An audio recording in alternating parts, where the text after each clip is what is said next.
Selamat datang sahabat komik dimanapun Anda berada. Di video kali ini, Mimin ingin melanjutkan cerita I'm the Virus Monarch. Tanpa berlama-lama, langsung saja masuk ke alur cerita. Sebelum berlalu pergi, Jinbei menatap telapak tangan yang terdapat sebuah tanda berwarna pink seperti gambar kupu-kupu. Di benaknya mengatakan bahwa misi level Triple S Flick Mart sudah mengirimkan peringatan ketika ia berteleportasi. Sepertinya ini berhubungan dengan pabrik kimia yang disebut Han Xiao barusan. Pastinya di sana ada zombie penyakit. Sebelum gumamnya selesai, Han Xiao memanggil untuk mengajaknya keluar melalui jendela. Tidak berselang lama, mereka pun sudah tiba di lingkungan pabrik kimia. Jinbei berpikir bahwa ia telah mengambil keputusan tepat, tidak lain bergegas ke tempat ini setelah kota Baidi direnovasi. Ia penasaran hadiah macam apa yang akan diberikan misi level Triple S ini. Karena saat ini berada di Jiangqing, ia tidak berani untuk mengecek topeng ini. Ia takut apabila Tuan Radu mengetahuinya. Seketika gumamnya terhenti karena sistem memberitahukan tentang high level demon bloodline SN kelas C dengan tipe ramuan yang merupakan bentuk kental dari darah demon. Dapat dimurnikan dengan cara spesial dan membuat kekuatan bloodline menjadi lebih murni serta kuat. Adapun penggunaannya tanpa persyaratan. Mendapati informasi itu, ia tidak menyangka kalau darah demon bisa dimurnikan menjadi esensi kelas C. Dan yang paling berharga adalah penggunaan yang tidak memerlukan persyaratan. Han Xiao memanggil, menyampaikan bahwa di depan sana ada kabut hijau. Sontak itu menghentikan langkah mereka. Chen Bei menanyakan, apakah tahu tentang keadaan di dalamnya? Han Xiao menjawab bahwa ia hanya mengetahui di saat sebelum apokes terjadi. Mengetahui itu, Jinbei pun mengajaknya untuk segera memulai. Han Xiao tampak tidak begitu yakin ketika menerima ajakan itu, sehingga menanyakan apakah ia harus ikut. Kabut hijau ini memberinya perasaan berbahaya. Jinbei dengan penuh percaya diri meminta untuk tidak khawatir selama Han Xiao masih berada dengan jarak 10 meter dengannya. Dipastikan akan baik-baik saja. Ia juga bakal membawa Han Xiao ke tempat sang ayah bekerja. Mungkin ini bisa menjadi pemicu pencarian Han Xiao. Mendengar itu, Han Xiao tidak lagi ragu, melainkan menyetujuinya. Ia segera bergegas menggunakan masker agar sang ayah tidak mengenali di saat bertemu dengannya. Tidak berselang lama berjalan, tanda sebelumnya yang berada di tangan Jinbei kembali muncul dan sistem menginformasikan bahwa tanda penyakit telah dipicu. Memulai misi lanjutan dari Plague Factory kelas A. Mutasi khusus telah mengubah tempat ini menjadi surga penyakit dan virus. Tujuan pencarian adalah menemukan sumber daya mutasi virus dengan hadiah 10.000 XP dan mendapatkan skill pohon bacterial cultivation kelas A. Jinbei bergumam mengatakan bahwa inilah yang ia cari. Sesudah menginjak level 10, bakatnya juga sudah diperkuat. Meski tidak spesifik, tapi pengendalian virusnya sudah meningkat banyak. Ia kemudian sedikit merentangkan tangan, berkata kalau ini adalah sesuatu yang menakjubkan. Seluruh virus dan mikroorganisme dalam 10 meter sudah berada di bawah kendalinya. Han Xiao melihat sang master begitu gembira, mengatakan apakah Jinbei menikmati berada di tempat ini. Sungguh mengagumkan. Jinbei menanyakan apakah maksud Han Xiao terasa aneh. Di saat hendak menjawab, ia teralihkan dengan sebuah serangga raksasa sambil menyampaikan pada Jinbei bahwa di sana ada monster. Sontak Jinbei terkejut, namun ia bukannya takut, justru merasa senang dan segera mengubah bentuk lengan sebelum pada akhirnya menebasnya hingga terbelah menjadi dua bagian sambil mengatakan bahwa ia membenci nyamuk. Tepat setelah tindakan itu, ia tersentak untuk yang kedua kali karena Han Xiao memanggil, meminta untuk kemari. Lihatlah ke sini, nyamuk yang barusan itu berjaga di sebelah jamur ini. Mungkin ini adalah material Dungeon. Jinbei mendekat untuk memeriksanya, dan setelah mengamati, ia meminta pada Han Xiao agar tidak bergerak. Tetapi, jika Han Xiao ingin pingsan, maka ciumlah jamurnya. Membusuk mulai dari paru-paru, harusnya lebih baik daripada mulai tangan. Mengetahui itu, Han Xiao terperanjat, segera menarik diri untuk menjauh. Sedangkan Jinbei mencabut jamur itu sambil menyampaikan bahwa ini merupakan gabungan dari virus dan bakteri. Namun bukannya berhati-hati, ia justru menggigit dan mengunyah, membuat Han Xiao menjadi khawatir, menanyakan apakah Jinbei ingin memakannya. Jinbei menjawab, tidak apa-apa, ia kebal akan hal ini. Sistem tiba-tiba muncul memberitahukan bahwa menyerap fungal virus fusion mendapatkan 150 virus point.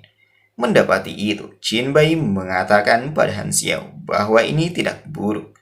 Jumlah virus dalam satu gigitan setara dengan beberapa zombie elit, sehingga ia meneruskan gigitan selanjutnya hingga mendapatkan 350 poin virus.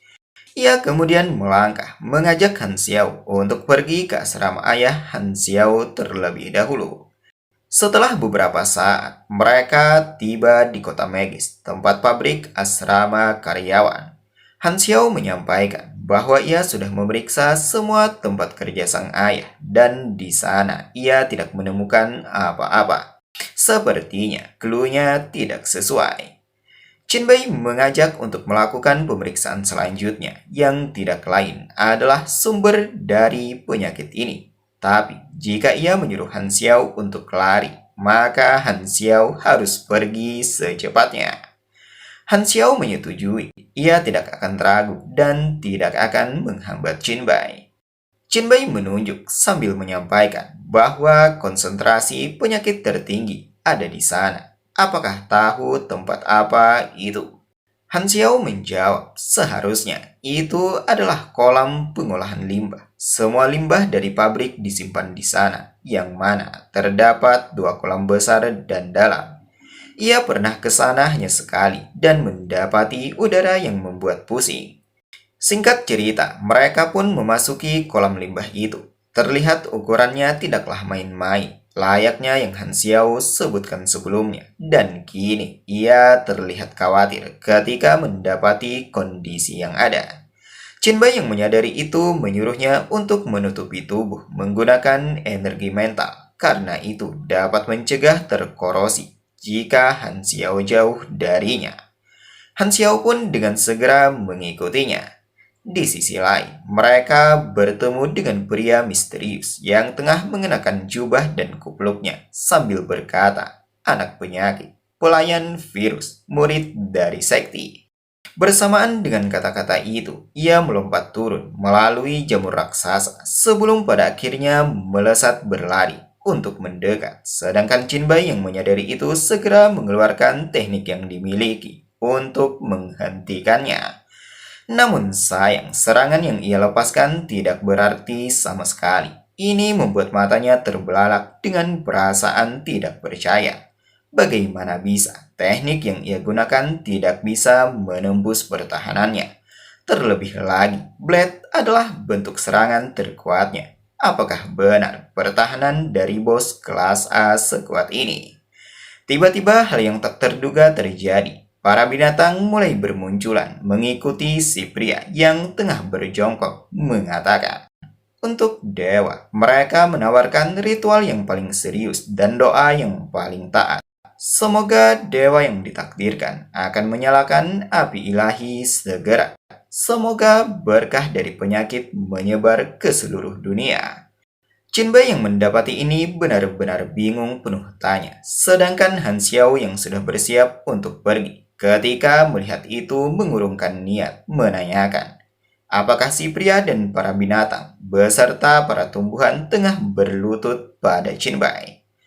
Jinbei menjawab bahwa ia tidak begitu yakin. Namun, sebelum kata-katanya selesai, si pria membenarkan bahwa mereka berlutut pada Jinbai yang ditakdirkan oleh Dewa Agung. Pukashumi akan menawarkan segalanya untuk Jinbai, kapan saja, mau itu nyawa atau jiwa. Sistem menginformasikan bahwa si pria adalah uskup penyakit Pukashumi dengan level 71. Mengetahui itu membuat Jinbei benar-benar tercengang dengan perasaan tidak percaya ketika bertemu pria misterius yang memiliki level 71, Saint transformasi ketiga. Di kehidupan yang sebelumnya, ia mencapai level 79. Lalu, bagaimana bisa seseorang yang kuat bisa muncul di awal trial? Bagaimanapun, persepsi mental yang ia terima ketika Ming Ming menjadi muridnya hanyalah kelas D. Di situasi di mana jaraknya terlalu jauh, mengamati nama dan rank dari seorang Saint, seharusnya pria ini tidak bersiap dengan kedatangannya. Ia menghentikan gumamnya, menanyakan apakah ia adalah dewa yang ditakdirkan untuk si pria. Si pria membenarkan, imam besar sudah menduga kedatangan Jinbai dengan nyawanya sebagai taruhannya. Jinbai adalah yang memperoleh Mark of Flag di awal trial, merupakan dewa yang ditakdirkan untuk mereka semua, dewa penyakit. Jinbai yang mendengar tersenyum tipis sambil bergumam bahwa ia pernah mendengarnya di kehidupan sebelumnya.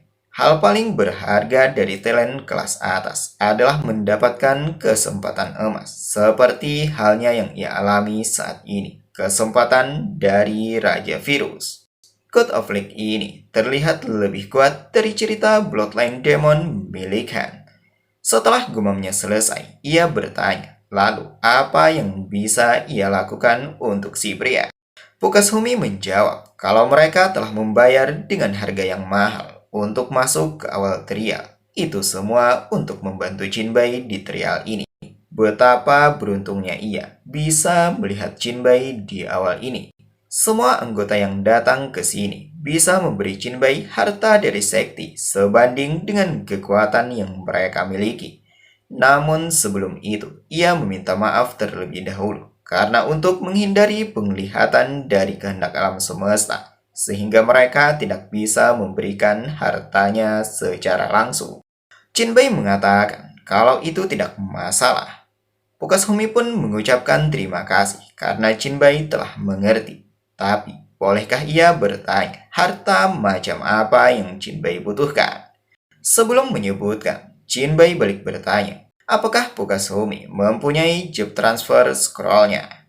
Sekian video kali ini. Mimin ucapkan terima kasih kepada teman-teman yang memberikan like dan memberikan komentar positif. Jangan lupa menekan tombol subscribe agar teman-teman mendapatkan notifikasi jika ada video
menarik lainnya.